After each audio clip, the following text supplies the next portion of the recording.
Donald Trump should be buried beneath the prison for war crimes. Oh, he is. Okay. Well, that's a separate thing. Please enlighten me, as shallow as I am. Dude, it's like you just... I know.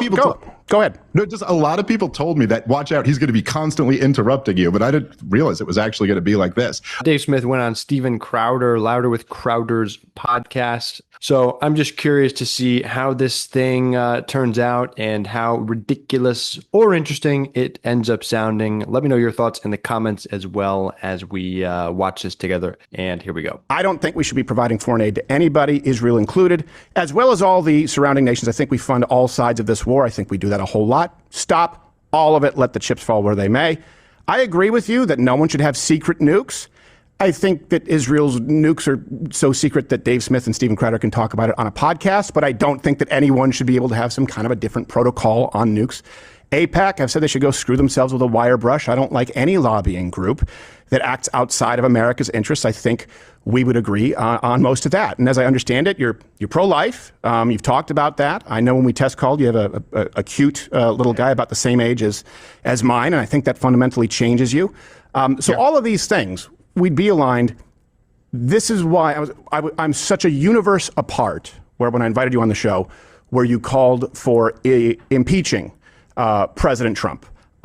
That's definitely a divergence, and I don't see how that's better for America or the movement if we agree on so much.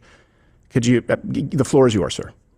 Okay. Well, yeah, I think I certainly would agree with you on all the things that you outlined there. But I think I would go a bit further and say that not only am I very critical of the foreign aid to Israel or critical of AIPAC, but I'm also very critical of the neoconservatives who are essentially, a core constituency in the Israel lobby. I'm very critical of the Republican Party that essentially allowed the neocons to become the drivers of U.S. foreign policy in the George W. Bush administration, and many people who still have those same tendencies. I mean, the Mark Levins and Ted Cruz's and people like that, well, maybe not officially, technically neocons, certainly are in effect no different from them. And so in terms of, one of the things in terms of me calling for Trump's impeachment, one of the things that's interesting to me is that I got so many people as a response to that who essentially, were saying Ben Shapiro and Josh Hammer and all these guys criticizing me. Look at him. He's betrayed Donald Trump. All the neocons, Mark Levin, the never Trumpers. The original 2016 never Trumpers. Like, I still remember that copy of National Review. I'm sure you do too. They all said, but no, look, to me, I don't have any loyalty to any politician because I'm a free man in the United States of America. Sure. Donald Trump launched a war of choice, a war of aggression on behalf of a foreign country while we were in the middle of negotiations with said country. I thought it was an unbelievably reckless decision. Thankfully, at least for now, it didn't turn into a catastrophe like many of the other conflicts have. And Trump deserves certainly a good portion of the credit for that. But no, I don't take that back at all. I believe that America should only fight wars when America is threatened. And I don't believe in this adventurism, 100%. Which I think is absolutely crazy, which continues under the Trump administration, continued under the Biden and obviously the Obama and Bush administrations. I'm against all of this stuff. So yeah, I was loudly in opposition to the Iran war. Okay. Yeah. And look, that's just the rational realist take to the whole thing. Like, we've gotten so detached from like respecting international law or just understanding that things actually matter in the world when a president makes a decision, when one country bombs another, that's actually a really big fucking deal and illegal at that. So, when you have a reckless, belligerent presidents and country and regimes that are just going out and bombing indiscriminately, countries that didn't attack them and weren't going to attack them, well, then, yeah, that's an impeachable offense. And Dave Smith is absolutely right to call it out as such. And I think that's fair. I think some of what you just said, I agree with. I disagree with some of the premises, but it sounds like you're saying you still support the idea, or did at that point in time, the impeachment of Donald Trump. And this is where I think we diverge. And I know that you've also pointed this out. And by the way, I think rightfully so. You're a libertarian, but you are not an open borders libertarian. You've talked about the need for borders, correct? Yes. Yeah. Because I always said, small L libertarianish, but I've always labeled myself conservative. I've never agreed with him on that. Were you ever at any point? The shit out of me. I thought that was something just fell in his studio. point, like the Reason magazine sort of open borders approach to libertarianism? Yeah, I mean, I think like when I first became a libertarian, I was that was probably my default position, is like, yeah, just allow freedom of movement. The government shouldn't really be doing anything to nonviolent people. But it was actually libertarian thinkers who convinced me the other way, most notably Murray Rothbard and Hans Hermann Hoppe. And essentially, I just got convinced by their argument that it's not, in fact, the correct libertarian position. Like, it doesn't follow from libertarian principles that government property ought to be available to the entire world. In fact, what follows from libertarian principles is really more taxation is theft, that the government robbed from the domestic population in order to fund and maintain government property, and therefore it should probably approximate what the domestic population. Yeah, but ideally that government property is something that actually helps people that are paying the taxes in an ideal situation, ideal economy, ideal world. If you don't have corruption and you have representative government, that you're actually getting a return on that investment. The other thing I've been thinking about, the like libertarian open borders, like free flow of just complete open borders idea recently. And I'm curious what you guys think about. Isn't that just a form of the free market operating? I mean, like, if conservatives or libertarians are all about the free market, don't interfere with the free market, let it do whatever it wants without any kind of interference from the outside. Well, aren't borders kind of an impingement on like the global free market? I'm not saying, I haven't really, thought this through enough, that I'm not in favor of completely open borders. There has to be some kind of control. I'm definitely in favor of immigration reform, 100%. The system is completely broken. But I'm curious about that concept, as, open borders or freer flowing immigration is just sort of a function of the global market at work. And if to let that operate more as it would, that would be a good thing. I don't know. I'm kind of thinking about that. Curious to know what you guys think about that. Would like to be done with it. Right. If that makes sense. I don't know that that's mainstream libertarianism, but I think that your view is the correct one, and I agree with you, to be clear. But I do want to... Can I just very quick just say that it is true that there are organizations like Cato and Reason and stuff like that are more open borders. Yeah. But it's also true that Ron Paul, I think, is probably the most mainstream libertarian ever, and he completely agrees with, border restrictions. So it's debatable what the mainstream libertarian position is. Okay, but I think yours is correct in that. And because a lot of people see libertarians, and of course they see the foolishness that they see on a national platform of open borders, a lot of libertarians, and go, like, you're not that. I also want to be clear, too, to be as charitable as possible. I hate the word, but just to be as sincere as possible. There are people out there, and I know that you've appeared at TPUSA, and Charlie Kirk talked about this. There are people out there who hate Jews. I do not consider, and for anyone watching in chat, I do not consider you amongst them at all, to be clear. So I don't want this to turn into Jewsburg. I don't think that's the case. I think there are those people.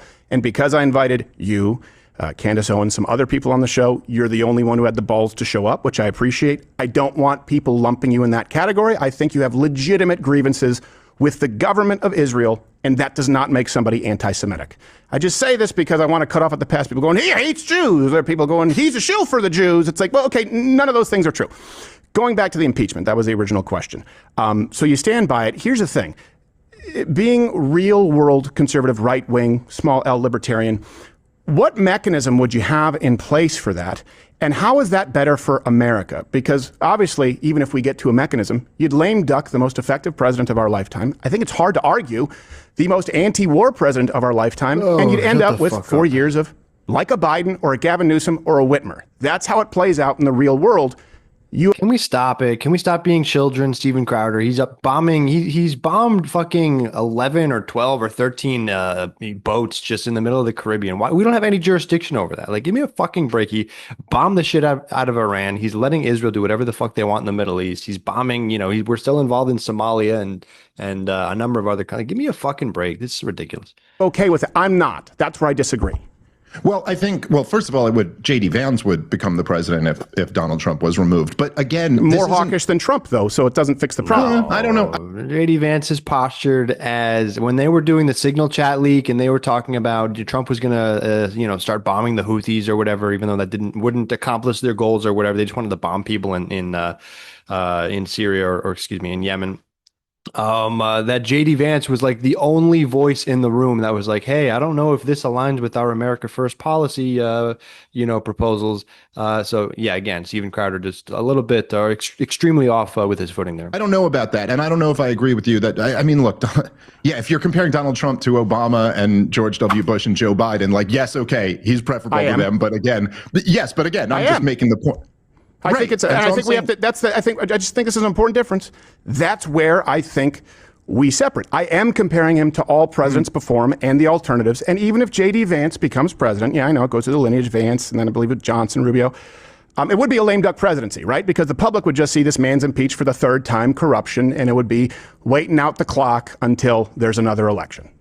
Well, I mean, first of all, the first two times Donald Trump was impeached, he was impeached for complete nonsense. And so it would be a little bit different to have a president impeached for launching an illegal war. That is a very different. The first impeachment was confusing to me. I think it was like he was withholding, he was like holding funds over Ukraine or something, kind of like amorphous, or I didn't quite understand it. I think that's a fair point to say that the Dems jumped the gun on that one to make that like the big first impeachment scandal because nobody even knows or remembers what it was about.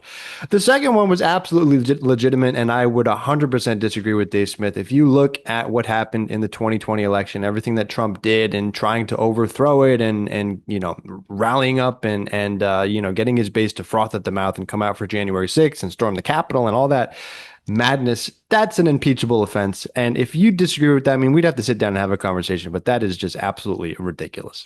But I think the more important point here is that, look, obviously there's no mechanism for me to have Donald Trump impeached. I'm not a member of Congress who's introducing articles of impeachment. I'm a commentator who was on record supporting Donald Trump in 2024. And so when the war first broke out, what I was doing was saying in the loudest possible way that there's a huge group of people here who supported you, who are not only upset about this, but are repudiating everything about you, are criticizing you in the strongest possible language. Now, I am one of, in terms of like the Trump base of influential support, I'm one of the smaller members who was criticizing him. I mean, he had Steve Bannon and Tucker Carlson and Candace Owens and even Charlie Kirk, who didn't exactly criticize him, but certainly was critical of the idea of getting into a regime change war with Iran. And I felt like at the time, like, but did they call for impeachment and execution?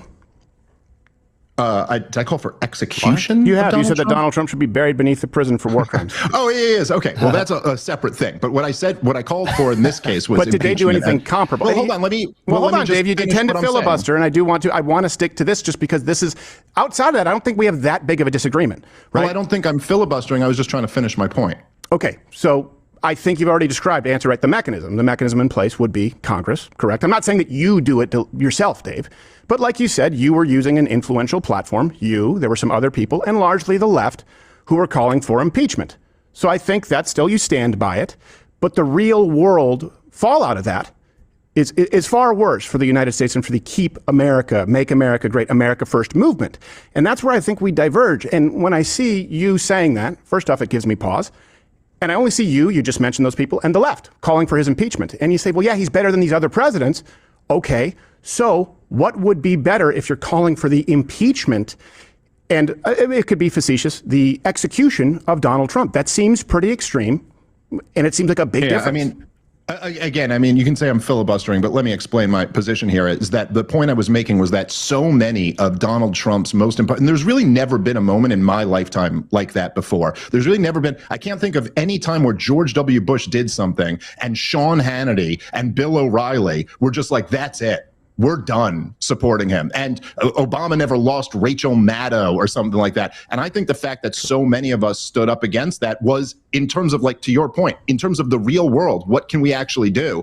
I think that was the most effective thing that we could do at that point, was just to make it very clear that if you do get us into another catastrophic war here, you're going to lose a huge portion of your support. This is the only incentive that politicians respond to. Okay. Now, in terms of your point about me, can I address that? That's such a great point, because when you have a media that is just 100% sycophantic to the party or to the person, that's never going to question what they do, whether it is, whether it aligns with their ideology, whether it's good or bad for the country or not, they just just suck them off to the end of days. That's a very powerful thing in a negative way. You need to actually have opposition media or principled voices in your own movement, in your own party that will say, hey, you just went too far. That's not part of the movement. That's not part of what we, and again, I'm not a Trump fan. Like, this is not my movement. These are not my people. But Dave's making a good point that if everybody is just a complete sycophant all the time, then it's just a recipe for disaster. And so I mean, 100% agree with that point. Yeah, sure. Go ahead. So, and I know that you and I think we both share a fundamental hatred of mischaracterizations. Hopefully, you don't think that I've done that here. I've asked these questions fairly. I think that's a mischaracterization, and I think it was at large of Donald Trump from you. I think to say that he should be impeached based on a betrayal when we probably don't have a president with a more clear track record on any issue than Donald Trump on Iran. If I said Israel, I meant to say Iran, where he said they can't get nukes. That famous escalator ride down, immediately said, and if I'm president, Iran won't get nukes. And before that, on X, saying Iran cannot get a nuke, 60 days talking, negotiating. They weren't playing ball. Time is up. You can disagree with it. But to suggest that that's a betrayal, I would say that's the exact opposite. People maybe need to do the research on the candidate who they're supporting, in your case, endorsing, electing. He was very consistent about that. Well, again, and that's why it's so weaselly when people like Steven Crowder are like, well, he's the most anti-war person. He's the most nonviolent, peaceful president we've ever had. Oh, but don't you remember on the campaign trail when he was talking about let's, take out the nukes in Iran and do all this shit? And it's like, well, that's not peaceful. That's like you're supporting the guy in the campaign that's talking about warmongering. But then after the fact, and after he's warmongered, you say that he's the most peaceful president we've ever had. It's like none of it doesn't square. You know what I mean?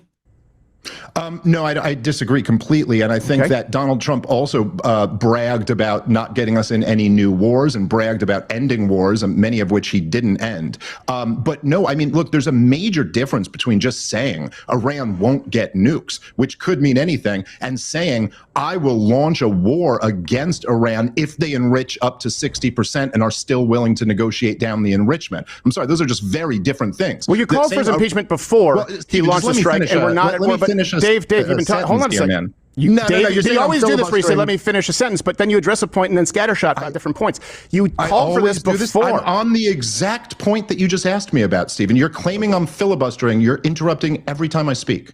No, I'm not, Dave. I want to address that one point, and then we'll go back. We're not at war. You called for his impeachment before the strike. I do think if you're talking about, what other option outside of diplomacy, because you said there are many other options, it could mean anything. Donald Trump, again, in context, if you look at the context, said it was a huge failure, Barack Obama's policy on Iran. He said that you cannot set. How was it a huge failure? He got a fucking deal in place and it was working. They were inspecting the nuclear program and it was working. They weren't enriching. Red lines that you do not enforce. And I will enforce my red lines. Donald Trump was very clear. He set a red line, 60 days are up. So we've tried the diplomacy. Well, what other mechanisms are in place? Again, it's such Weasley bullshit because the deal was in place. It was working. The IAEA was going in and inspecting. They had the international community keeping an eye on it. Trump comes in and rips up the deal for no reason, just because it was something Obama did, because he wanted to undo Obama's entire legacy, whether it was something he agreed with or not, whether it was good for America or the world or not. He just went in and ripped it up. So Trump destroyed the Iran agreement. It's Trump's fault that all of that after perpetuated the way it did. And again, Steven Crowder's trying to do like revisionist history here. It doesn't make any sense. Prevent it. Yeah, okay. Well, I don't think, again, if you're saying that enriching up to 60% was the big problem, then the JCPOA wasn't a failure. They weren't enriching anywhere near to that level until Donald Trump tore up the agreement, excuse me, or walked away, pulled America out of the agreement. And yes, he arbitrarily set a timeline of 60 days, but there were meetings scheduled for the next day or 2 days later when Israel first struck them and Donald Trump walked away. So the alternative was obviously to keep negotiating. Look, Iran was there to negotiate down the 60% enrichment. They had been down to 3 to 5% when America was good standing members of the JCPOA. The obvious alternative would have been to keep negotiating. So you believe that it's a more effective form of world leadership in an impeachable offense to set a date, a timeline, say last call. I've counted to 3, count to 3, and then say I didn't mean it? No, I'm saying. But that would be what he would do effectively, right? Yes. Yeah. I think that's silly for a president to do that. Right. But that's not what I said. But you think what you said is silly. Okay. But what I'm saying. No, he did say, we're 60 days up. Was Iran negotiating? Did Iran come to the negotiating table? Did Iran allow You just inspections? finish whenever you want to, and then I'll try to. I asked you that. Were the 60 days up? Did Donald Trump count to 3? Yep. So he should continue negotiating after he sets a red line. Yeah, well, he would. Well, What are we, no, children? Stephen, it's Like, what are we, like fucking babies? Like, oh, we're gonna count 60 days are up. Like, if you're in the middle of international fucking global geopolitics, nuclear weapons, like you set arbitrary deadlines and then you just fucking. I mean, like, I understand it's like you have to set a deadline and then, but you're negotiating. It's like keep diplomacy going as long as you can, and you just let Israel do whatever the fuck it wants in order to continue destabilizing the world. It's like, give me a fucking break. a little bit more. It's a little bit more than 1 cent. Okay. It's a little bit more than 1 centimeter deep. Okay. Please enlighten me as shallow as I am. Dude, it's like you just. I know. Go ahead. No, just a lot of people told me that, watch out, he's going to be constantly interrupting you, but I didn't realize it was actually going to be like this. Okay, so Donald Trump, what happened was Donald Trump had signaled at the beginning of the negotiations that he would be open to some enrichment, but that he wanted it to be brought down. And then Mark Levin and all of the hawks, they insisted that you put in the poison pill of absolutely no enrichment of uranium whatsoever. And he went along with that. And Iran was like, yeah, and then he set the 60 days. Now, look, I think it was a bad move to ever put that poison pill in and to ever set those 60 days. But yes, at that point, once you've done that, diplomacy in this case was obviously preferable to force. And I think, in fact, probably we are in a more likely position now that Iran breaks out and tries to get a nuclear weapon than we were if he had continued the negotiations. But certainly you exhaust the negotiations. You try diplomacy as much as you can. War should always be an absolute last option. And he didn't exhaust that. Instead, he supported attacking them in the middle of the negotiations. That is dishonorable. It is unethical, and it's bad leadership. Yeah, I don't think 100%. It's dishonorable. I don't think it's unethical, and I don't think it's bad leadership. I think it would be bad leadership to allow a country to completely flagrantly disregard their own agreements, to not honor their word, to have international oversight committees that you cite, Dave, as the gold standard, saying, yeah, they're only a few weeks away from this kind of dangerous uranium enrichment. And he made that up. Nobody said that. There's no international agency that said that. In principle, like, okay, if they were enriching up to 60% and then going beyond that, but they were doing that for their own energy purposes and in order to have the potential deterrent or the deterrent idea of it, they weren't intending to actually go the extra step. And that's what they were reporting. That's what the international agencies were reporting, including Donald Trump's own intelligence departments. Then to say, you know what, let's continue diplomacy. So here's my question to you. Because you said impeach, you said war crimes. And it sounds to me like there's no president in our lifetime who you wouldn't bury beneath the prison for war crimes. Can you name one? No, I think every president in my lifetime has been a war criminal. That's right. Okay, so every president in your lifetime has been a war criminal. Impeach Donald Trump beneath the prison. It's part of being a world empire, yeah. Yeah. I don't think Donald Trump is a neocon. As a matter of fact, I think he's the least neocon of all the presidents that we've had. Then you're completely naive, because Trump is absolutely, and at least in the way that he's governed, the things that he's done, he's maybe he's not the most neocon. He's not, Dick Cheney, but he is certainly up there on the list of neocons. Just have a disagreement on that. But I definitely think he's a neocon. Well, you said your gripe was with neocons and your criticism of Donald Trump. I have criticisms of Donald Trump. H-1Bs, big one. I went in hard on that, for crying out loud. When you talk about the Epstein debacle, unveiling that, Pam Bondi shouldn't have a job.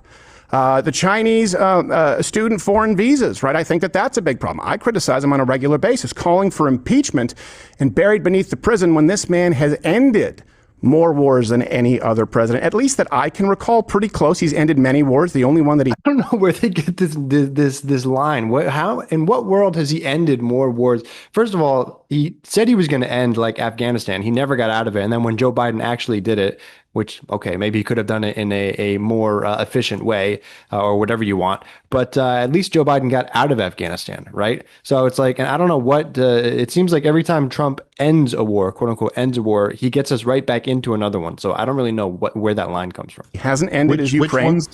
Which ones did he end? We're talking about conflicts right now. I mean, for 12-day war is done. If you want to, because you've okay, so you don't get credit for ending the war that you started, dipshit. We did that to Donald Trump and Israel. I mean, we now have a ceasefire. Okay. Before that, we had the Abraham Accords. I mean, if you look at the invasions that have taken place, none of those ended a war. The Abraham Accords didn't end any wars.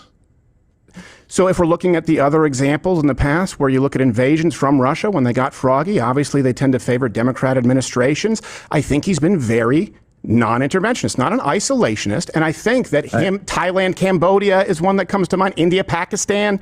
None of those count. Israel, Gaza, India, Pakistan. No, it's not that none of them count, Stephen. It's just Azerbaijan, Armenia. I know that because I have a lot of Armenian friends. I mean, you keep interrupting me. Do none of these count? Yeah, it's just that Trump had nothing to do with them. I don't think any of them are wars that Donald Trump was conducting that he ended. I mean, Donald Trump, look, in his first 4 years, he inherited the war in Iraq and the war in Afghanistan. We had troops in Syria. We had troops in Somalia. He talked about pulling them out. And in fact, I think there was major reporting about him being lied to about the number of troops in Syria, but he never did get them out. He kept the war going in Afghanistan for 4 years, surged it, even though he knew it was an unwinnable war. I will give him credit, he eventually wrote the plans that did get out, but it was for his second term. And then, of course, he left it to Joe Biden to completely fumble the entire thing. There.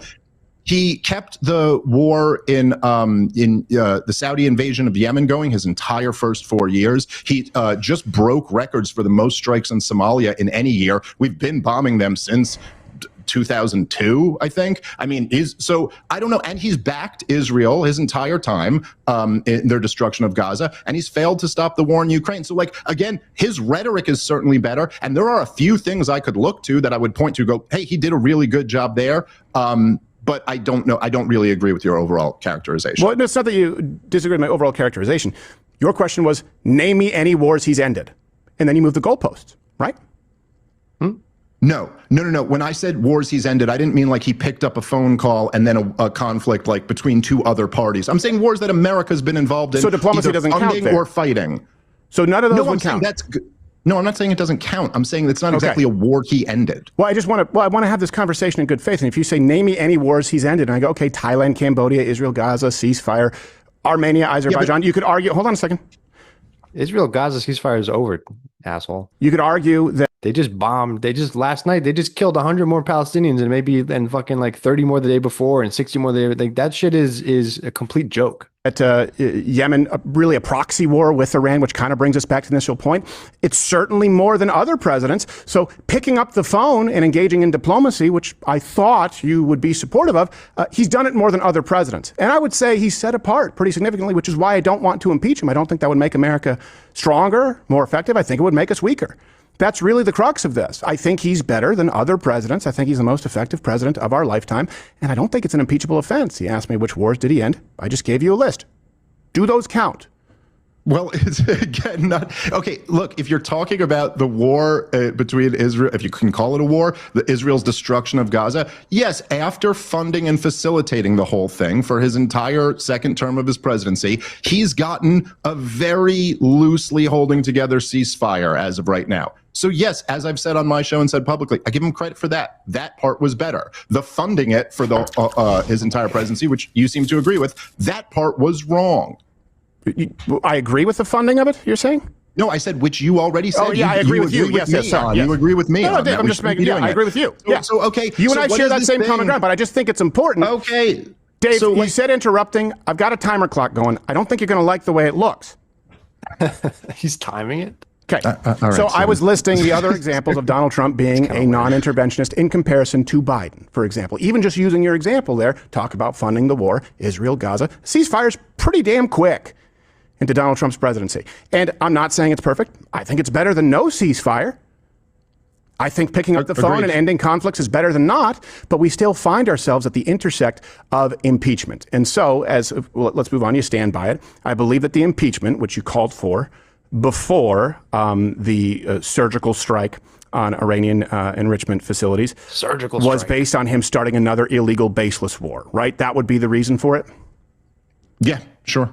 A war of choice, a war of aggression, an illegal war. The Constitution is very clear. You need Congress to declare a war. Every single war since World War II has been illegal. And there was absolutely no need to launch those strikes. They pose no threat to us. Okay. Bingo.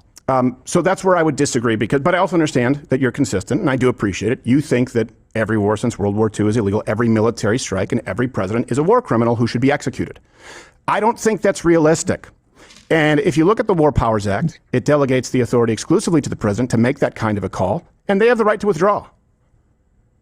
Yeah, well, I mean, look, that's not how the Constitution was drawn up. That's not how our country's supposed to function. be clear, I'm not arguing that that's realistic, but in the same sense that, like, you might say there should be no abortions, and I could respond to you and say, hey, that's not realistic. And that is true. It's not realistic that at any point soon in the United States of America, there'll be no abortions, but that's what's right. And so I'm just staking out my claim of what I believe is right. Right. Okay. So you mean morally you would like to see him impeached? I mean, morally, I think it's immoral to launch wars of aggression and choice is what I mean. Okay. So, but then you said that that would be unconstitutional in an illegal war. Obviously, the Supreme Court disagrees. Obviously, every other president who was far more hawkish disagrees. And obviously, even right now, when you're talking about Democrats who love, I wish you and I, come on, you got to agree with this. I wish you and I had a passion for anything as much as these people have a passion for trying to impeach your political theater against Donald Trump. And that didn't really even gain any steam. Because no one aside from Dave Smith and a few other people think this was World War III or an unconstitutional strike. When did I say it was World War III, Stephen? You talked about escalating this again back on social media, saying this could lead us into World War III. That's why you wanted to impeach it. Please show my specific quote about World War III and what I said. Even if he said that, I mean, it's true. I will find it and I can provide it publicly. No, because I hear a lot of people saying this to me, but I don't remember saying it. So when did I say? You didn't World think War it was going III? to escalate global conflict? Oh, I was concerned about escalation, but that's a very different thing than saying this is going to lead to World War III. Okay, well, I'll rephrase then, because you did say you didn't call for it. I'm like, well, bearing beneath the prison is execution, right? I don't want to do the wordplay thing. If you didn't say World War III, I apologize. It would be other people. I'll clarify that. No. I'm not listen, I'm not saying you are lying. I'm just pointing out I don't think I said that. Well, can we agree that that was a tenor and tone for a lot of people calling for impeaching Donald Trump? Escalation, global conflict. Right. Yeah, there were a lot of people concerned about that. Yes, sure. Exactly. Is that where we are? Are we in World War III? No, I didn't say World War III. Has it escalated or has it de-escalated? Because I'm looking at it. Hold on a second. Just because look, whenever something happens, there are reasonable chances, probabilities of certain things happening. Was there a probability that could have escalated, that certain things, certain pins could have dropped, certain dominoes could have fallen, and then we lead to a wider conflict, something that looks like a World War III? Well, yeah, that is something that was a potentiality. Maybe it was at 10%, maybe it was at 15%, maybe it was at 1%, who knows? But in doing what Donald Trump did it knock one of those first dominoes down? Absolutely. Did it make escalation more possible, more likely? Absolutely. We got lucky. Maybe we are in the 85%, the 50%, whatever the chance was that didn't escalate. Well, we happen to be living in that reality. Great. That's amazing. But just because it didn't, happen to happen, now all of a sudden you make this grandiose claim that, well, look, Trump was right about the original plan because look, it didn't. It's like, you're just not living in reality. You're just not understanding, probabilities and cause and effect and global tension, politics, whatever you want to call it. Anyway, let's cap it there for part one. We'll continue with part two. I just don't want to make these videos particularly long, so we can digest them little by little. Let me know what you guys thought about that. Pretty interesting so far. Just kind of reinforces for me that Steven Crowder is sort of this disingenuous, kind of lost in the sauce, Republican or conservative, whatever you want to call him. Again, I don't agree with everything Dave Smith says either. But certainly, at least he is able to rub a couple more brain cells together than is Steven Crowder. Curious to know what you guys think in the comments, and I'll see you guys in the next one.